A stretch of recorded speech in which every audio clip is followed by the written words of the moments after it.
Hey team, welcome to the Builders Ladder podcast that the top residential building company owners and general contractors listen to get their business ahead and buy back their time while earning more money. Here's what's in store today. He paid $5K to put up a stall. He had 150 leads call after a weekend. His average job value was 50 grand. And yeah, he reckons he converted 30% of it. We're hard out just trying to grow, like whatever we've got to do. You've got to do everything. You've got to post more content, do more outreach, utilize your existing customer base. How do we do more exposure? How do we tap in with Mitre 10? The Bunnings want to get involved. Like, what do we do? So we have to make tough decisions because now that I think we're at 47 people and it's growing like a person a week at the moment. And the reframe is, we're not a family, we're a sports team. So that you're omnipresent, people don't just see you on the internet, they see you in a magazine one day, hear you on radio the next, then they know that there's an event coming out in Christchurch next week, then there's one in Hamilton. Marketing does the heavy lifting for sales because people get to know you, they get to like you, they get to understand how you can help them solve their problems. Yeah. And then by the time there's an inquiry, they already feel like they know, like, and trust you. The Builders Ladder is brought to you by The Professional Builder. Get proven systems and expert coaching to reclaim your time, make more profit, and build a systemized, profitable company that buys back your freedom. What's up, everybody? Owen, Marty, David here, Professional Builder, Rapid QS, here for another podcast. How you doing, dude? Good, man. Good to come in. I know we just said heaps of the gold comes out before and after, so lucky those cameras were rolling, man. Yeah, hard out. You got a nice Rolex, was I think topic of conversation. Yeah, 100%. It was a bit of an impromptu. I didn't really, I was just in Paris for a 30th birthday for a friend. And As you do. Yeah, I was, it was just a weekend and we just were walking by and I was like... I just got on the jet. We were just walking by the shop and I thought, we should go and have a look. And my friend John's a bit of a pisshead and he started having the champagnes down in like the bunker. They take you down. Yeah. And I was like, oh man, I don't think I'll ever have this opportunity again. So some things you just got to do without... It's a bit of fun, hey? Yeah, you can't I don't know, man. I just think it could all end any day. Like you could have an accident and then... You can't be living in, wish I did that, wish I did this. So. Yeah. And it's also about trade-off theory as well, like Rolex or new logo. Yeah. Get both. Exactly. Saying what, the logo's a lot more than the Rolex, man. Yeah. Tell me about it. Tell us a little bit about your new logo, because we're going through a brand refresh and our logo's looking a lot sexier now and yours is looking awesome. Tell us a little bit about why have you refreshed your logo and what's involved? I suppose when I first started Rapid QS, I kind of just went online and I was like, shit, I just need a logo. I think it was like $14 and you just buy it off Fiverr or whatever. Someone makes it up in like 3 hours. Yeah. But yeah, obviously I'm trying to get to where you guys want to go. Like the analogy that we've been given by Evan, who's like our high level marketing guy, he said, we're trying to take ourselves from like a little 2-man timber supply warehouse in Mangere to like Mitre 10 brand. So he spent months and months of research, like calling builders, trying to find out, pain points in their business, like what they really need from a QS, what would benefit them. And it all came back to like precision, momentum, and speed. So it was like, we took a bit of an angle from like the Nike logo of having simplicity. Like, I don't know all the details, but the little somewhat of like a tick, and then we've got a few other pieces with like 3 bars pointing that way, which is like momentum, and we've got like the word, like accuracies kind of built into the logo as well. But for me, from like a person who I have no marketing skills except volume on TikTok, volume on Instagram. Yep. I don't look at all like the high level stuff. Yeah. And I'm sure you guys probably don't either in that world. But don't know, man. Like you were saying, just surround yourself with smart people. So yeah, hard out. But it's interesting because marketing's a two-sided street, right? Like there's the traffic and there's conversion. A great quote I heard recently was the job of the marketing department is to make sure that the company has fame and fortune. So like be famous. Yeah. It's kind of like the branding stuff. Yeah. It's like you're everywhere. Everyone knows about you. They're talking about you. You're in the newspaper. You're here. You're there. You're ripping out. You're calling out the councils. Yeah, you got to do it, man. Yeah, and then there's the fortune part, which is like performance marketing. Yeah. So like knowing your numbers, tracking your metrics, working out what the conversion rate is, knowing how for every dollar you put in, how many dollars do you get out. Yeah. And I think balancing those two things is, do you need the logo? Yeah.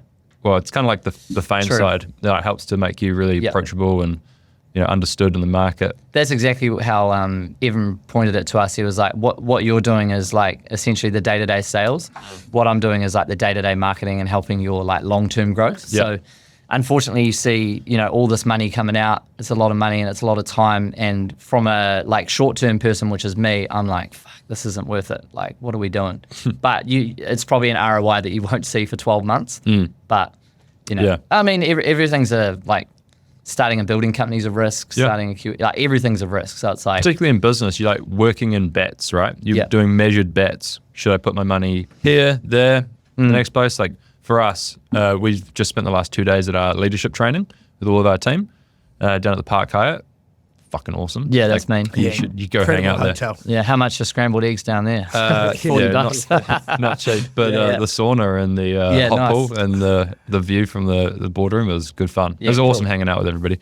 And it's close to some great Chinese restaurants. Nice. So yeah, like the logo thing it's been pretty tough, but now that it's out and it's done, I mean, I definitely think it looks way cooler than the old hammer with the square box, which, yeah, it's cool. I think it's got like its own progressions, but Did you go away from the hammer because you've evolved into not only serving builders with pricing, but you're also now in other markets? Like, tell us a bit about that. For sure. I definitely, like I was saying, I really want to try and stay as relatable to the builder as possible. We try and not work for the homeowner at all because that's not like our ideal market. And I've definitely like posted stuff on Instagram of like homeowners coming and, wanting all this shit, and they want QS reports to shaft the builder, and I'm like, nah, man, I'm not stepping into that world. Yeah. And I think I put one up the other day.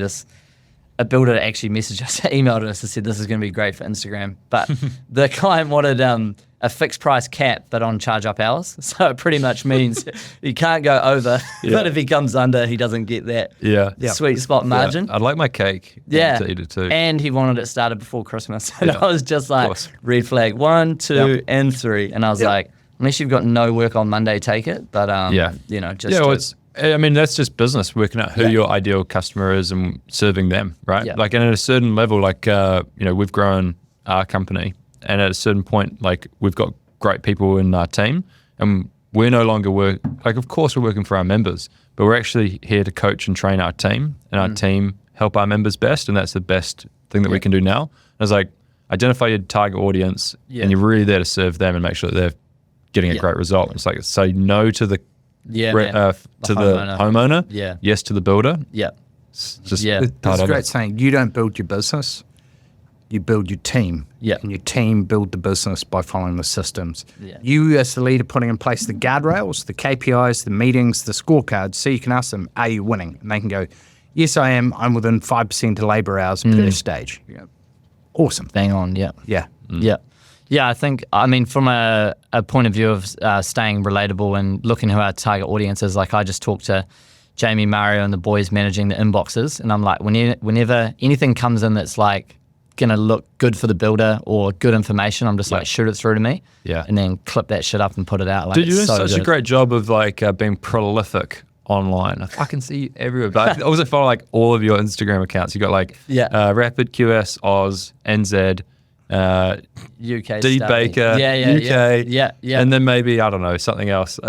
So I go on, I'm like, oh, this guy again.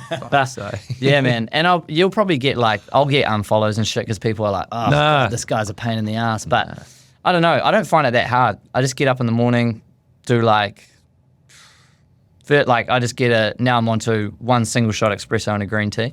Yeah, what does the structure of your day look like? What's a typical day in the life of David Baker look like? Yeah, before 7, it's pretty structured. Like I'm up at 5:30, and there's no I don't have any weird routine like journaling or yoga or any shit. Like it's straight onto the computer, and straight onto what I'm talking about. Straight onto Instagram accounts, straight onto I know if I can post stories at that key time before 7, while the builder's having a coffee, sitting in the van waiting for materials or whatever, and they can see some stuff, that's real important. Our story views are 20 or 30% higher before 7:30 and after 5. So that's where I need to be dialed in. So the most critical part for our audience of my day is 7. So go through emails, check in what's come in from content stuff from the day before, from Mario, Jamie or Ben. Clip that stuff up, try and make a TikTok, 5 Instagram stories every morning for Aussie and NZ. And I try and do 5 TikToks a day because I think it's important.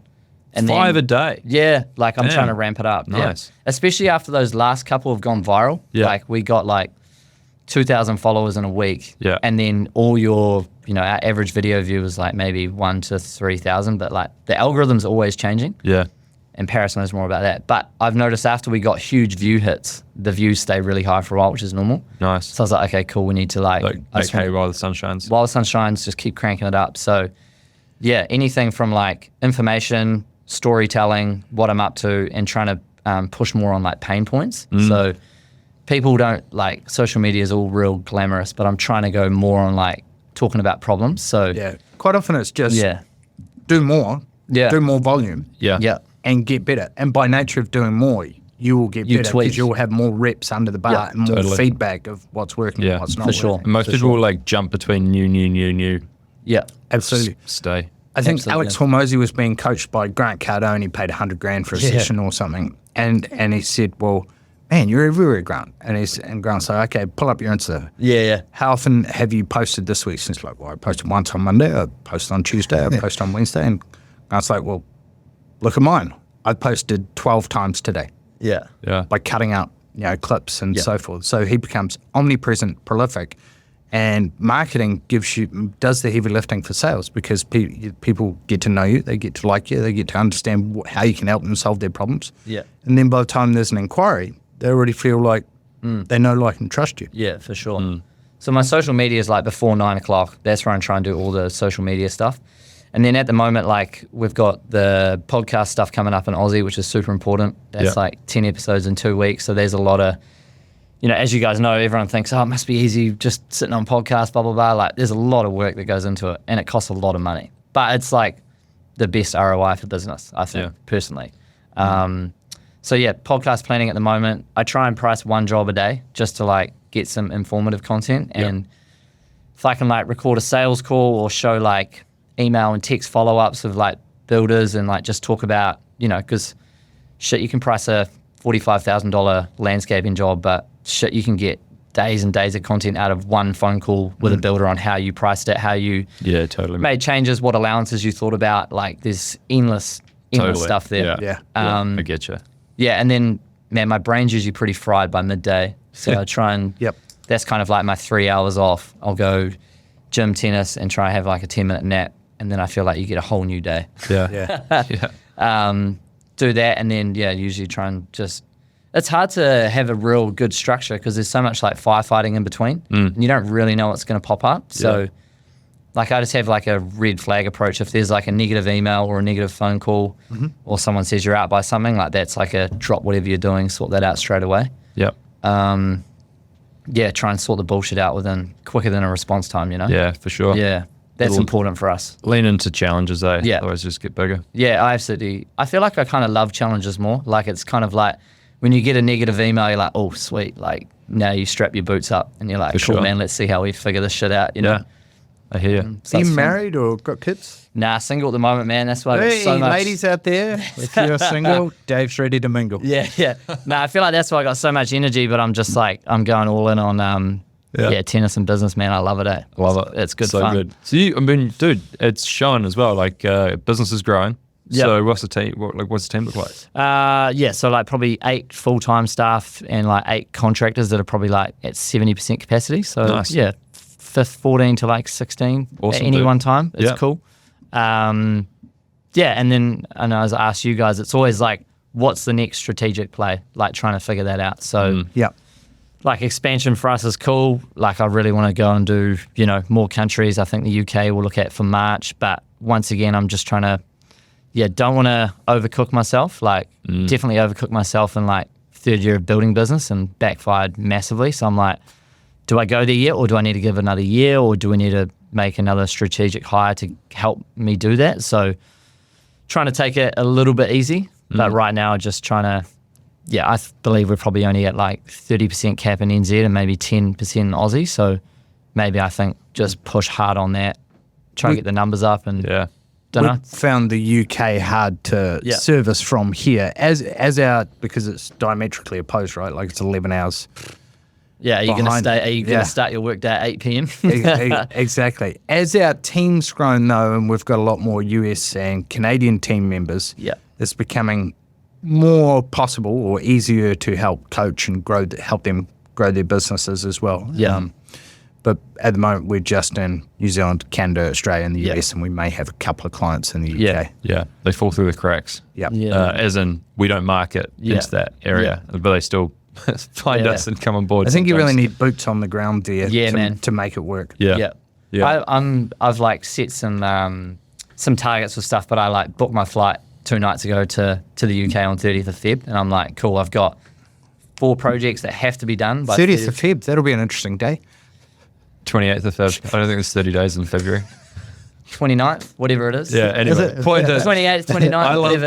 I love what you do this all the time, and I fucking love this about you, is that you create the vacuum. Yes. So like you were entering, might have been the US, or you were doing a tour through the US, and you're like, dude, I'm in the US. Let's do something. And like, I really wanted to do it, but we have to prioritize our resources on certain things. And I think you went ahead and you did some stuff. And it's just creating that vacuum in business to be like, it's happening. Yeah, man. We're doing it. Yeah. Like, get on board and make it happen. The train's leaving the station. Yeah, man. And you've got massive momentum and drive, which is... Yeah. So apart from fucking up the date of February, which I don't really care about. Exactly. Details. That's why I have smart people to think. Yeah. Exactly. So like my thing is that's Paris's job. Yeah, man. Paris, you didn't book a flight on February the 30th. Yeah, no, that was me, man. Okay, thank God. I had a flight credit that was expiring in 2 days, so I was like, I don't want to lose $3,000. So it's like, I'm booking this shit. Good. But my thing is stay on the ground in the UK for 4 months and have a real good crack at it. And some people are like, and play tennis. And play tennis. And fingers crossed, I need to go to Wimbledon next year. That's the plan. Yeah, when's that? Oh, June, I think. June. It's not in February.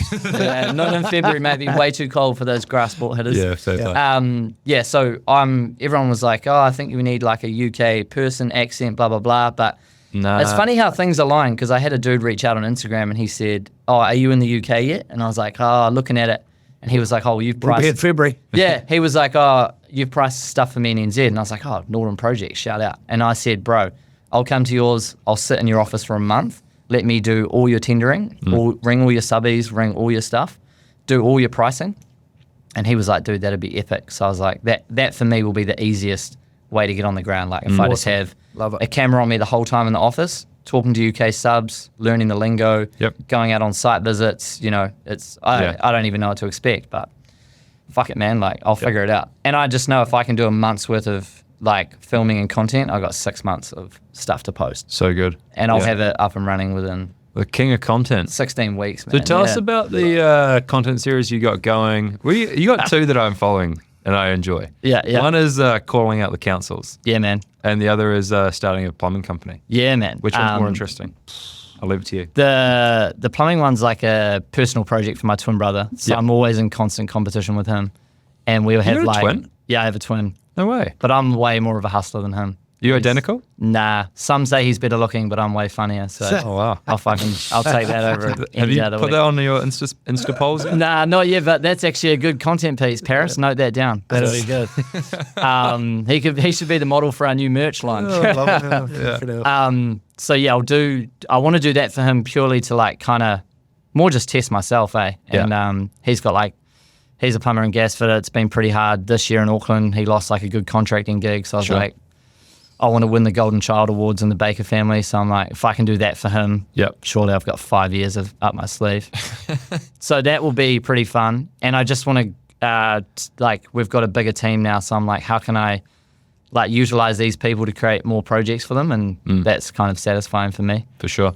But calling out the council shit's so fun, man. Yeah. It's hilarious. Like I'm spending hours in the comments, bro, just engagement farming. That's what I'm doing. Dude, it's the comments for me. I log on and I'm just like, what's David stirred the pot on today? How good. It's good, man. So like, I think this actually came from my brother. He was like, bro, you should do a piece on the Takapuna stairs.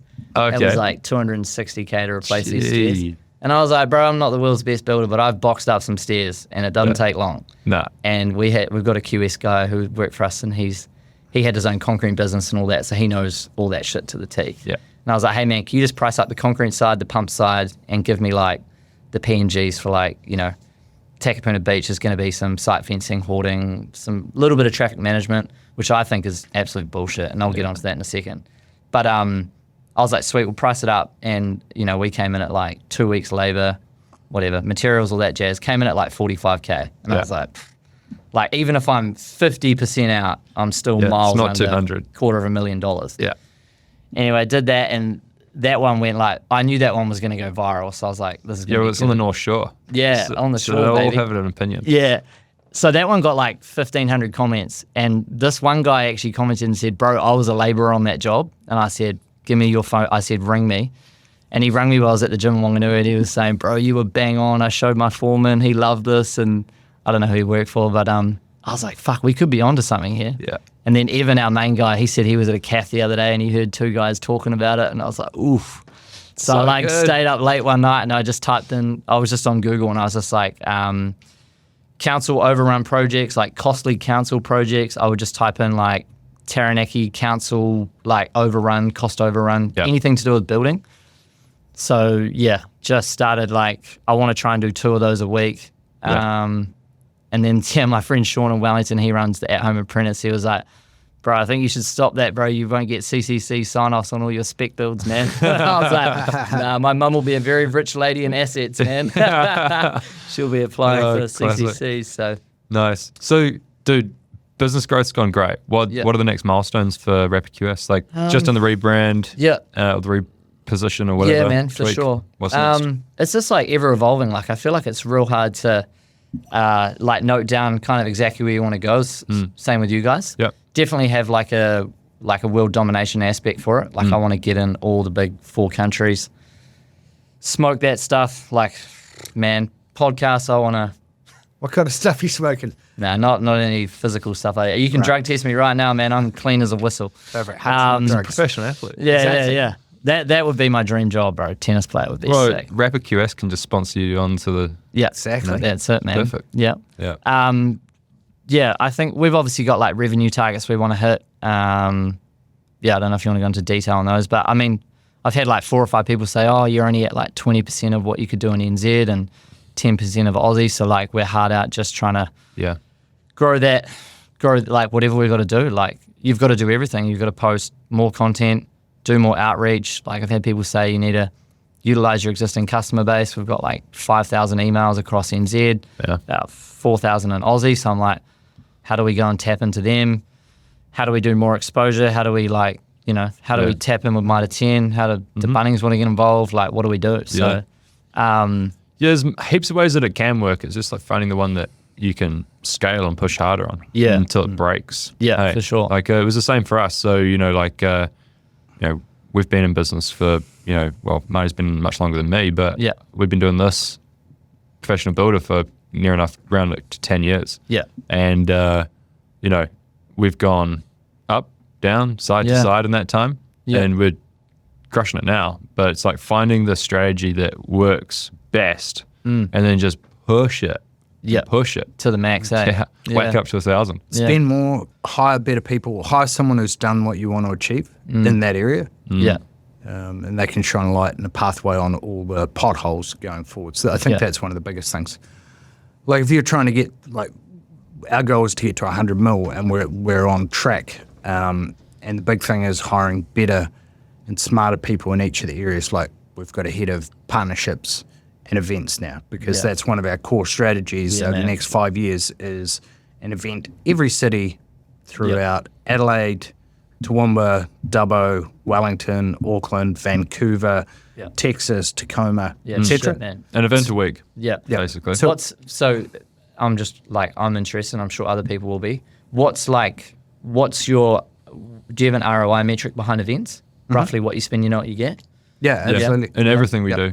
Yeah. But like, everything. And that's where the team, but also the ROI is broken down on like a time horizon, right?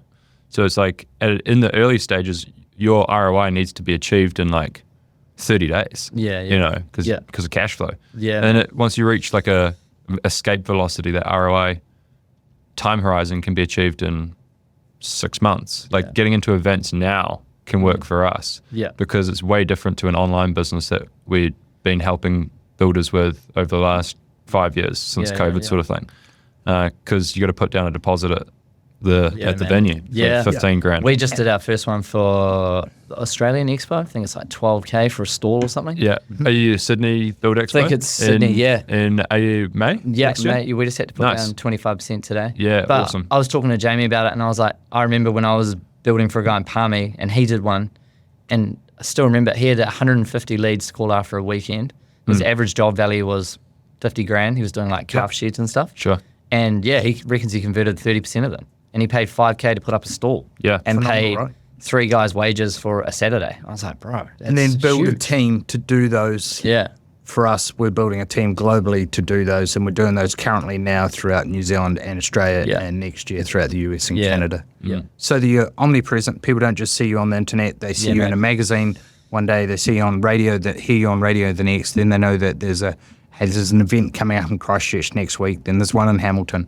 Yeah. And they can see that, you are good dudes. You know what you're talking about, and you can help them solve some of their problems.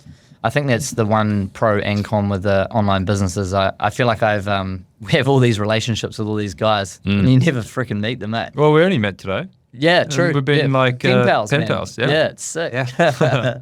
I called you one day, and I was at the office, which is my second office, which is where I get my espresso from. Yeah. And you were in a working holiday, like playing some tennis and doing some work on the business, I think in like Penang. Yeah, Malaysia with Mike V. Yeah, Right next door. Yeah, right next door, man. It's okay. It's it's funny how that works. But that's the cool thing about like social media as well. Like from a personal and business thing. Like I've even had people message me like a builder in NZ that was a Croatian guy, and he was like, "Oh fuck, cool that you're in Croatia. I'm from wasn't Zadar, it was up north like Prague or something." Sure. And I was like, "Damn!" And then I ended up going up there for like a little tennis tournament. Yeah. Lost in the first round, but still went to his hometown. That's cool. Never met the dude. Yeah. He's given us QS reports, but it's like. I feel like I know him, So sure. Awesome. But I think from the event standpoint is cool, man. I think the more you can be seen physical, not just behind a camera, is important. It makes more of a result and a transformation for people because, like, ultimately, like we're the same as you. We're in the results business of like making sure that our members achieve a time saving or a profit improvement, and we can do that very well online. Like.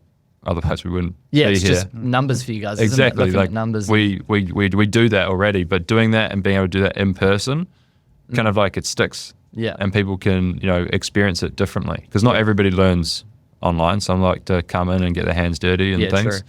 And that's why we're going to basically take our business and put it offline as well. Yeah, roll out the events. Yeah, can't wait. Yeah, that's important. That's something I'd love to. I know, like when Bunnings and Mitre 10 put on those trade mornings, like that's something I'd love to get into and be like, we want to do 20 a year in New Zealand and 20 a year in Aussie and even if 5 builders turn up, but you shake 5 hands and have 2 good conversations and get, it's just, I think it's important. 100%. It's good branding too. I know you've got Paris to put them on. Yeah. Yeah. There you go go. Paris, note it down. 50 events starting tomorrow. There you go. In a fast-growing business, you have to choose which fires to let burn. Yeah. And you have stuff that crops up every day that goes wrong, from people problems to payment op problems. Maybe you've got a bad debtor who owes you a lot of money, or marketing problems. Maybe no one's responding, or you've got plenty of inquiry, but you're not converting them. Yeah. How do you deal with setbacks? What's your mindset for overcoming these? Yeah, it's niggly, man. I think, one piece, this guy hasn't paid me this morning, and I text him. I put a post on Instagram, but I said to him this morning, he said, "Hey man, I'm literally just getting payment off this client, and it's been going on for like 15 messages." And I said, "I feel you, man. I'm in the same position, unfortunately, here." I said, "I didn't know I was running a charity, but it's always something I've wanted to get into."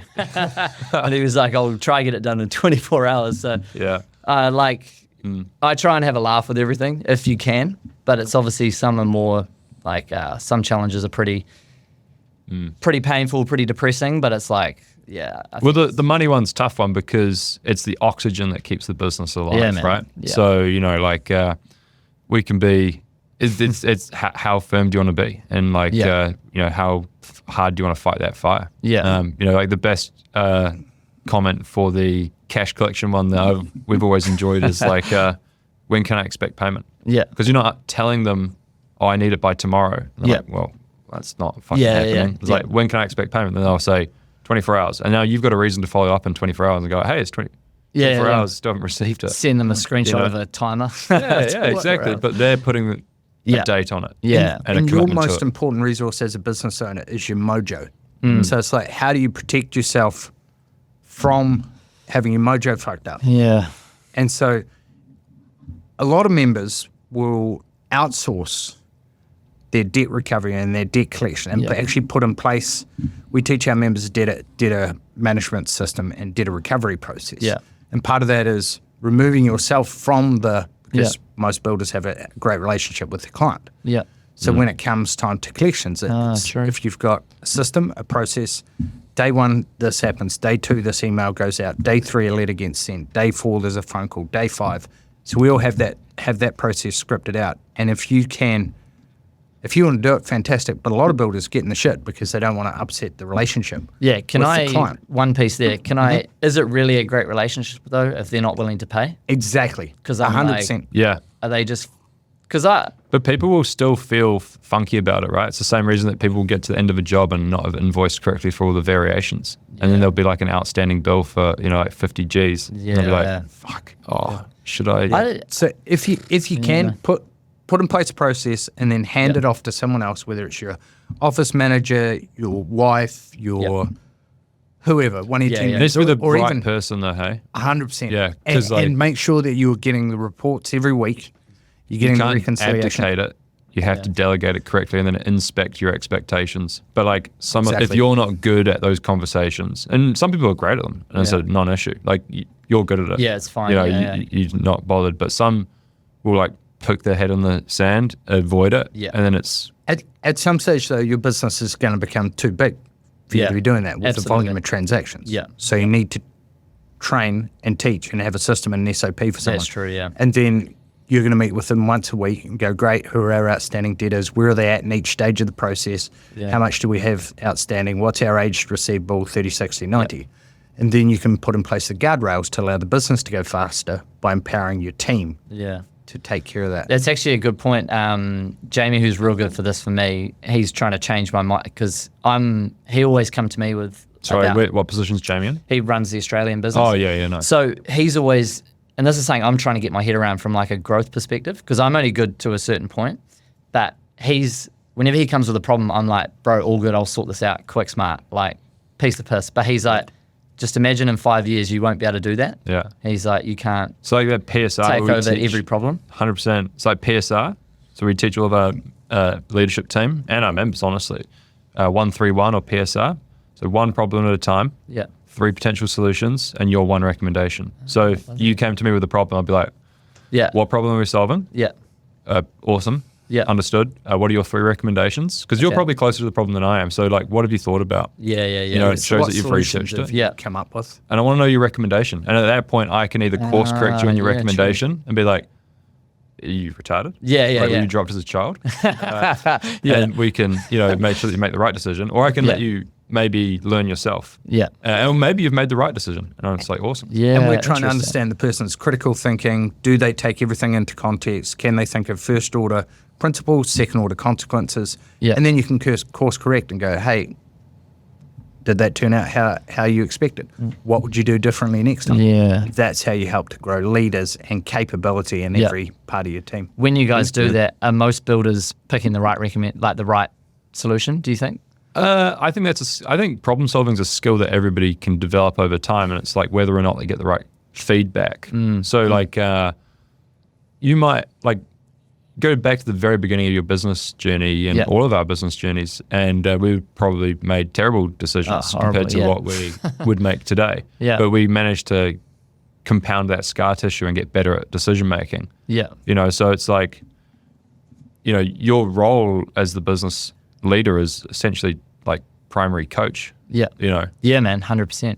And it goes, it's that point of I need to stop doing all the tasks, but teach people how to do stuff. And it's just I think it's hard though because you always just think, I could knock this out so quick. Like, this is easy solve. Yeah. And But It's a tough one. 80% done well by someone else is Yeah. 100% awesome. Yeah. Unless the flight's booked on the 30th of. Yeah. Which that date doesn't exist. So was I lying or is it actually booked? Am I actually going? Let's do a poll on fucking Instagram, man. Am I actually leaving? This is one of the greatest reframes that we've had. So as our team's grown, like in Harvard, they cut 10% of the Bottom performers. bottom performers in the class each semester. Yeah, that's And ridiculous, if you have a look at Netflix's No rules.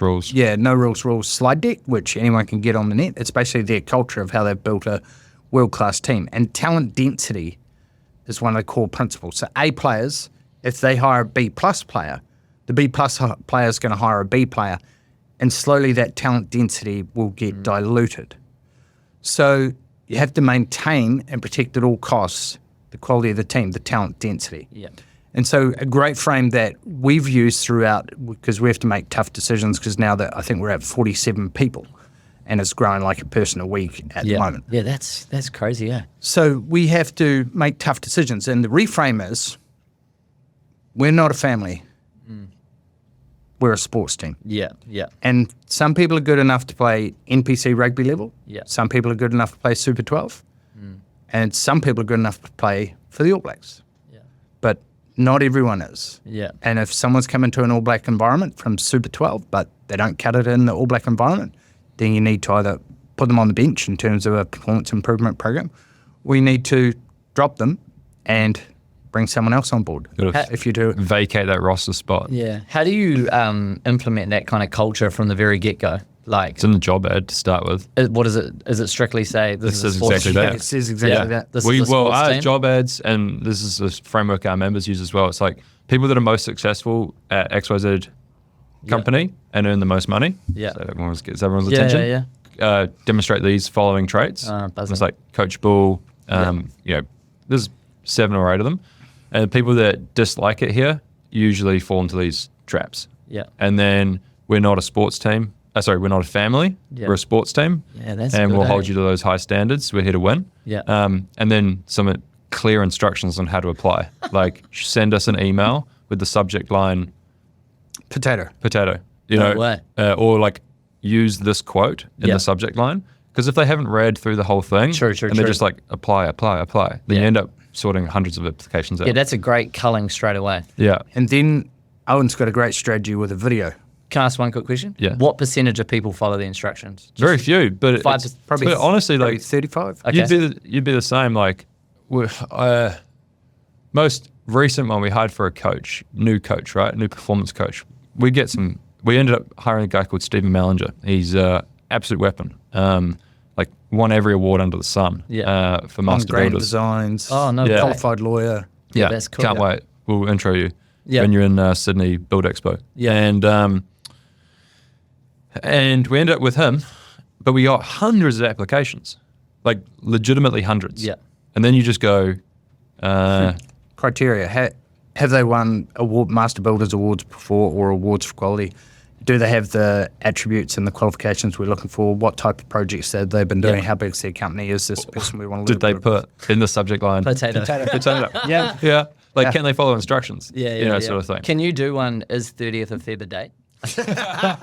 That'd be sick, man.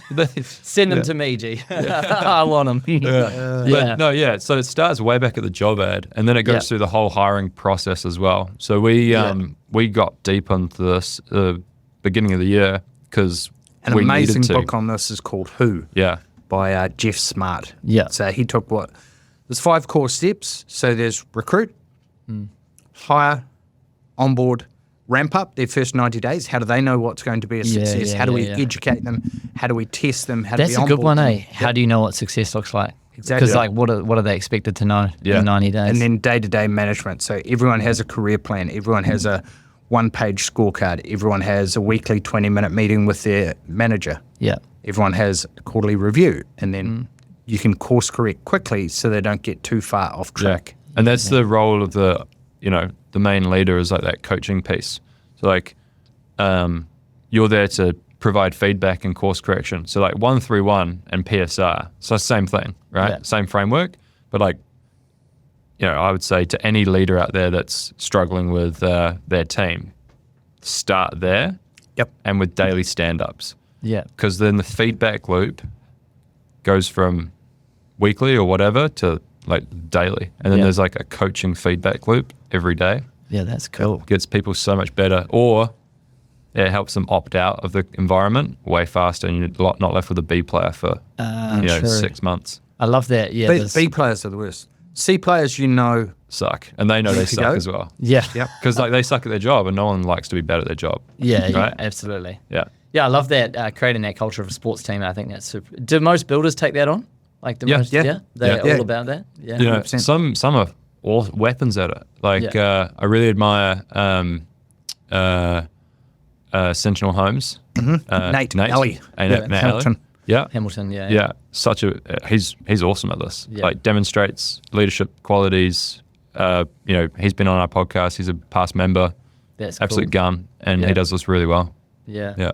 Yeah, that's good, man. I think, especially in today's like environment where everything's quite PC and pussy and all that shit, I'm just like, man, you do have to create like it's like results-driven business, man. You can't spell culture without cult. Yeah. Yep. And you should have like a relatively cult-like community in your company. Yeah. Regardless of what you're doing. Yeah, I think in the building and trade world, you can be pretty outspoken and, I think, builders and tradies are a pretty unique bunch. I love it. I couldn't see myself working in any other corporate environment. That's too hard, man. Yeah. I'd be fired on day one. Yeah.